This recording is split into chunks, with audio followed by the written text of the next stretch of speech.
Bienvenue dans ce nouvel épisode de la restauration de mon Eriba. Après avoir isolé la caravane à l'Armaflex, je vous propose aujourd'hui de nous attaquer au simili-cuir des murs et cette étape risque d'être pas mal tendue.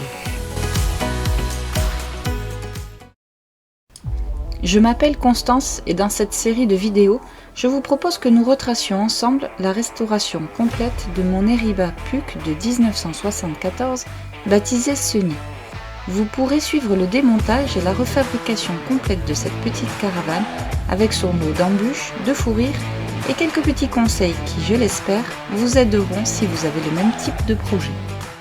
Partons à la recherche du simili-cuir pour rhabiller ma Sunny. J'ai choisi ce modèle en beige pour les murs et blanc pour le plafond. Il y avait énormément de couleurs disponibles et la largeur en 140 est parfaite pour la Puck. Ce simili est un tissu d'ameublement, annoncé comme résistant, de qualité supérieure mais aussi facile à coudre. Son épaisseur de 1 mm me semble très bien. Espérons qu'on pourra suffisamment le tendre sans qu'il ne se déchire.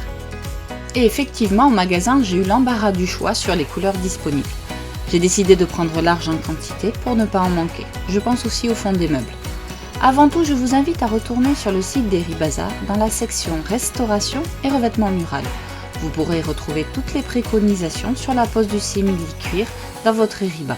J'avais imprimé tous leurs tutoriels et c'était devenu pour moi une véritable bible, car pour cette étape, j'avais vraiment besoin de conseils. On s'arme de courage et on attaque le premier morceau. Cette partie va du milieu de la porte jusqu'au milieu de la baie arrière où on peut couper. Pour le matériel, vous aurez besoin de ciseaux, d'une bonne agrafeuse murale, d'un sèche-cheveux et de plusieurs pinces. Il faut beaucoup d'ajustements pour s'assurer du bon positionnement du simili. On commence par le coin gauche de la baie arrière et on agrafe. On continue toujours dans cet angle et on agrafe ensuite la partie haute. Je ne sais pas si mamie est aussi stressée que moi de cette étape. Mais à ce stade, je me demande vraiment ce que ça va donner. Beaucoup de plis se forment et je crains qu'ils restent visibles, mais j'avance. Je découpe le trou de la fenêtre et je continue surtout à bien tendre le tissu. Les agrafes sur la partie centrale seront cachées par le rail métallique et pour la fenêtre, on agrafe au montant en bois tout autour. On continue en agrafant au sol et en haut. Les plis, eux, disparaissent comme par magie. Pour l'angle, il va falloir faire une découpe sur la partie centrale pour éviter les trop gros plis. On continue à tendre jusqu'à la fenêtre arrière et son montant en bois vertical. Voici le résultat après un après-midi de travail. Bien sûr, ce n'est pas parfait, mais je suis satisfait. On va maintenant s'attaquer aux gros morceaux. Pour cela, je déroule le simili d'avant en arrière. Toujours aidé de mes multiples pinces sur le haut de la caravane. Je me demande bien comment je vais réussir à tendre toute cette matière. Allez, on souffle bien fort et on coupe le grand morceau de simili. Pour la vue, faudra pas oublier de couper la fenêtre. Comme pour le morceau précédent, je suis les consignes d'Eribazar. Je chauffe, j'agrafe, je tends, je chauffe, j'agrafe, et ainsi de suite. Assez vite, je remarque que je pars de biais. Il commence à y avoir beaucoup trop de plis. J'ai beau arranger, défaire et remettre le simili, c'est pas terrible. Et puis, je me dis qu'avec la fenêtre, ça ira sûrement mieux.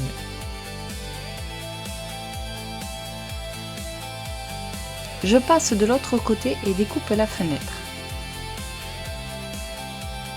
Et je recommence à chauffer, tendre et agrafer, et tendre et agrafer.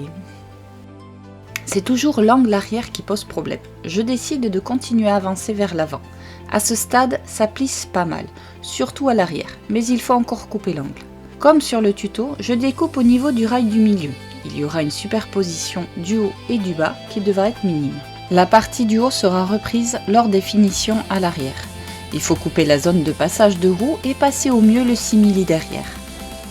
Comme pour le premier morceau, les gros plis disparaissent au fur et à mesure. Quant aux dernières vagues, il ne faut pas oublier qu'il y aura des meubles devant et que le simili va se faire. On passe à l'avant et c'est bien cette partie qui m'aura donné le plus de fil à retordre. Je tends mon simili, j'ouvre ma fenêtre, je fais une découpe en partant du milieu de l'avant pour rattraper les plis du bas. J'ai beau tendre, ce n'est pas terrible, les plis sont vraiment très importants. J'essaye de ruser avec l'autre angle, mais c'est encore pire, je tâtonne trop. Je décide de repartir de la porte et d'amener le tissu vers la fenêtre. À force de bidouille, j'arrive à recouvrir tout l'avant, même avec mes découpes. Je ne suis pas très satisfaite, mais je ne perds pas de vue les zones où il y aura des meubles qui me camoufleront les plis. Et pendant l'étape du simili-cuir tendu, j'en fais une autre en parallèle. Le grand toit est retourné au garage car il va recevoir un petit coup de peinture. Même avec le gel coat, il y a encore des zones un peu plus grises, reste d'un ancien mastic. Je choisis une peinture multimatériaux Oral 9016 comme la peinture blanche de la carrosserie. Dès la première couche, je suis conquise. Elle couvre tous les petits défauts et le rendu satiné est parfait pour le toit. Je mets 2 couches et il est prêt à retourner sur ce nid. Toit et carrosserie ont exactement la même teinte. Seule la finition diffère. Bien évidemment, la pose du simili-cuir est plus facile à faire quand il n'y a pas de toit. Maintenant qu'il ne reste plus qu'à faire les finitions, autant le remettre en place.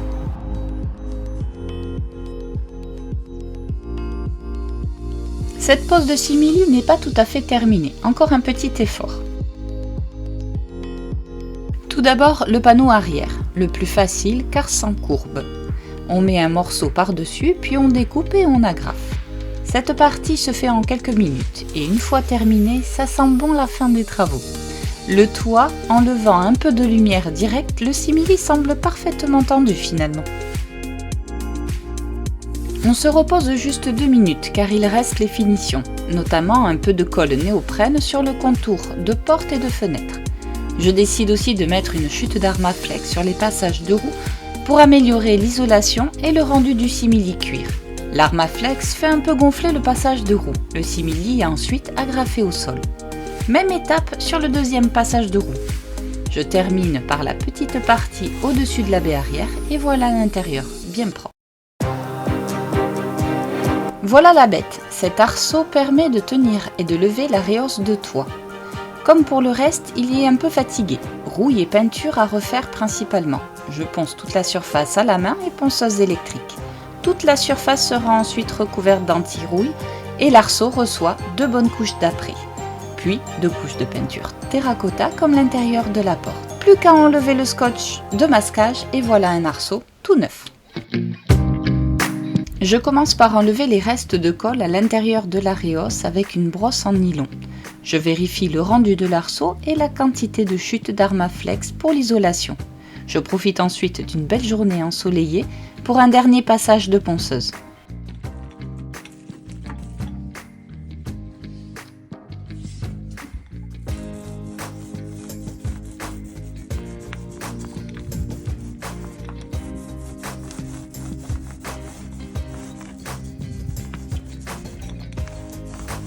Comme pour le toit principal, une bonne couche de peinture dessus, sans oublier le rebord intérieur, donc dessous. Après 2 couches de peinture, voilà ma rehausse toute neuve et prête pour l'isolation. L'isolant doit être posé uniquement sur la partie intérieure de l'arceau. Je mets un grand morceau d'Armaflex de 10 mm comme pour le toit et fais quelques raccords dans les arrondis avec les chutes. Voilà notre rehausse maintenant bien isolée. La partie blanche se trouve à l'extérieur de la caravane et n'a donc pas besoin d'isolant. Je positionne ensuite le simili-cuir sur la partie intérieure et remets l'arceau par-dessus. Je ne découpe pas de suite le simili, je vais d'abord le coller pour éviter qu'il ne bouge. Sur les conseils d'un ami sellier, j'utilise de la colle en bombe. Je vaporise la moitié de l'Armaflex de colle et je plaque le simili dessus. Elle fait des petits bourrelets, j'espère qu'ils partiront en séchant.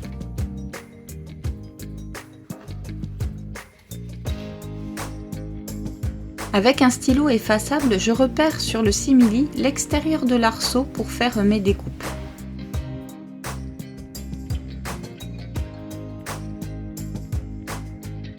Après la découpe, je colle à la néoprène le simili qui sera sous l'arceau. Le néoprène prend assez vite et on voit ici où sera fixé l'arceau. La zone de découpe sera cachée sous le métal. Pour éviter que les bords accrus de la rehausse n'abîment trop le toit avec les vibrations de la route, j'ai acheté un joint de portière qui se pose par pincement. La pose est facile et rapide, il faut bien enfoncer le joint puis le refermer en appuyant sur les côtés car ce joint est armé de métal.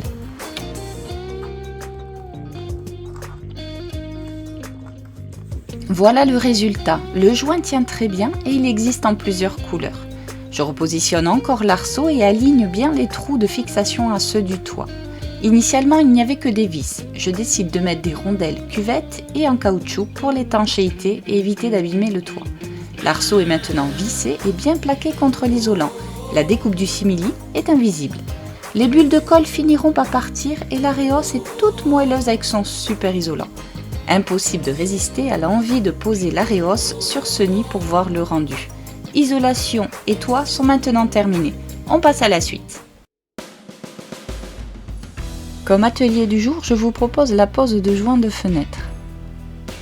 Repartons sur le site d'Heribazar dans la catégorie restauration, puis installation de fenêtres. Vous avez là les fenêtres fixes, la cintrée, c'est celle de l'avant, et la battante à l'arrière. On va commencer par la fixe, qui est plus facile. Vous y trouverez ici toutes les informations importantes et nécessaires. Dans la fenêtre cintrée, un petit peu plus compliqué, la fenêtre avant, puis, et ça, vous verrez sur ce nid, on la fera plus tard, la fenêtre arrière.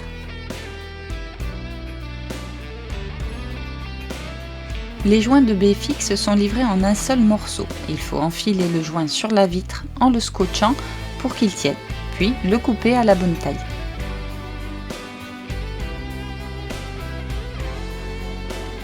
La première était un peu longue. J'enfilais et ça sortait en suivant. Alors je vous la fais en accéléré.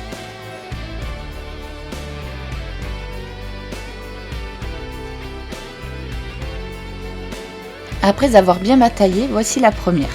Merci le scotch. Plus qu'à couper le bout. Je passe à la deuxième fenêtre latérale sur le même principe. La longueur du joint prévue par Heribazar est largement suffisante pour les deux fenêtres. Voici une coupe du joint de vitre. Ça semble un petit peu bizarre, mais il faut comprendre à quoi sert chaque rainure pour bien le positionner. Voici le détail de chacune. J'ai mis la photo sur le forum que vous pourrez retrouver dans la description en bas. Après nettoyage, on passe à la fenêtre avant qui, elle, est en plexiglas. La petite complexité sera la découpe du joint pour qu'il épouse les deux angles au centre de la fenêtre. Sur les conseils d'Heribazar, je fais une encoche dans le joint et je pars sur une superposition des découpes. Bien scotché à la fenêtre, je laisse le joint se faire tranquillement. Après repos, les bouts de joint de baies fixes sont coupés et mis bord à bord. Je me sers d'une chute pour comprendre comment le joint va épouser le cadre de la fenêtre. Nos baies fixes sont maintenant prêtes à être remontées. Nous allons terminer cette vidéo par un atelier pose de fenêtre entre copines. Comme pour les joints, on commence la pose par une latérale. On présente la fenêtre avec tout son scotch, sans oublier de glisser une ficelle dans le joint qui nous aidera à insérer la fenêtre. Il faut bien coller le simili pour ne pas être gêné, mais dans mon cas aussi, recouper un peu de tôle qui dépasse. Trop concentré sur la pose, on n'a pas pensé à filmer la première fenêtre. Il faut être deux idéalement pour la pose. Un à l'extérieur qui appuie et retient la fenêtre, l'autre à l'intérieur qui tire la ficelle et met le joint en place. On est très contente du résultat. Il nous aura fallu 20 minutes pour insérer la première vitre.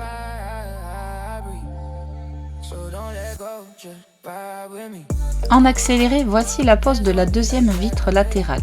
Pour celle-ci, on a fait un peu plus vite, même si à un moment, la demoiselle ne voulait plus rentrer. Mais il a fallu secouer ce nid.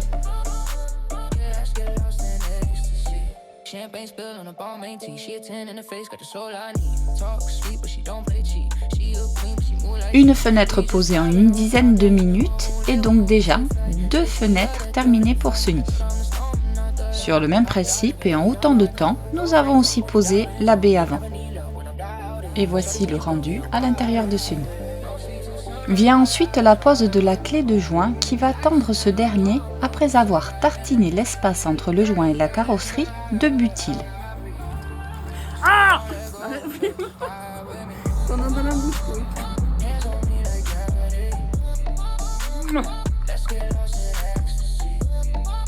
Bordel de merde. Qui c'est qui travaille chez Sicor?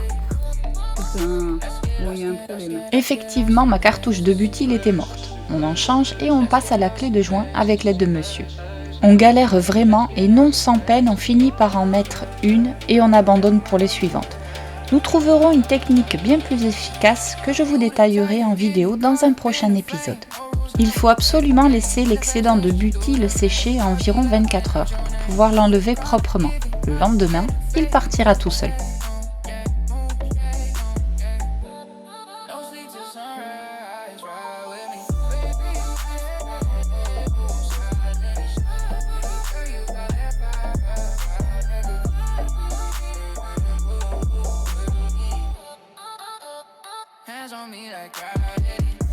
Opération poste de fenêtre fixe terminée.